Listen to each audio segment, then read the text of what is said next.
dire que ça s'est bien passé.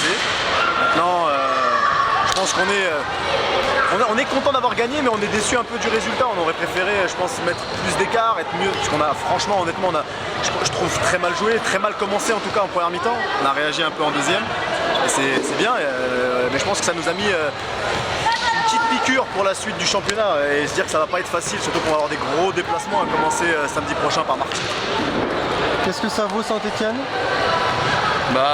On s'attendait pas forcément à ça, on nous avait dit, on avait entendu comme quoi Saint-Étienne c'était peut-être moins fort que certaines équipes.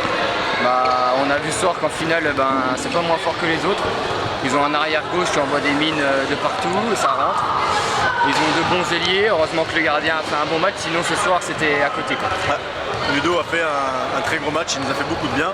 Donc merci à lui d'avoir fait un match pareil. Non mais c'est vrai qu'on a mal commencé, on défend pas, on n'est pas dedans direct en défense, on se fait marcher dessus et en attaque on n'a aucune solution, on joue trop vite. Donc voilà, le match d'aujourd'hui, s'il y a un bilan, c'est une première mi-temps catastrophique, une grosse réaction au début de deuxième mi-temps et après sur la suite, voilà, on a essayé de dérouler un peu, mais on a été, je trouve, très moyen dans l'ensemble. Oui, quand ce sont les gardiens qui brillent, c'est pas bon signe en général. C'est vrai, mais après ils sont là pour ça aussi, hein.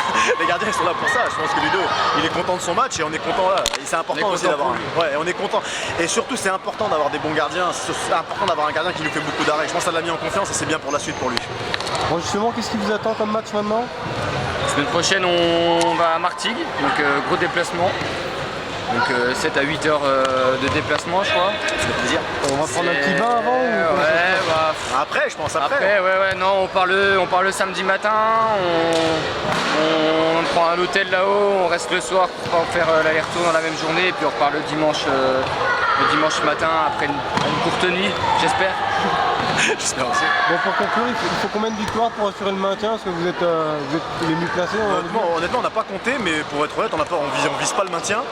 On s'est fixé comme objectif d'être dans les 3 premiers, donc on va essayer d'atteindre cet objectif-là déjà, si on y arrive. Et puis je pense que pour le maintien, il nous faut 4-5 victoires, je pense. Donc c'est largement faisable, honnêtement. On peut largement le faire. Mais il faut viser plus haut, sinon le reste de la saison ne sera pas forcément intéressant. Il faut viser les premières places.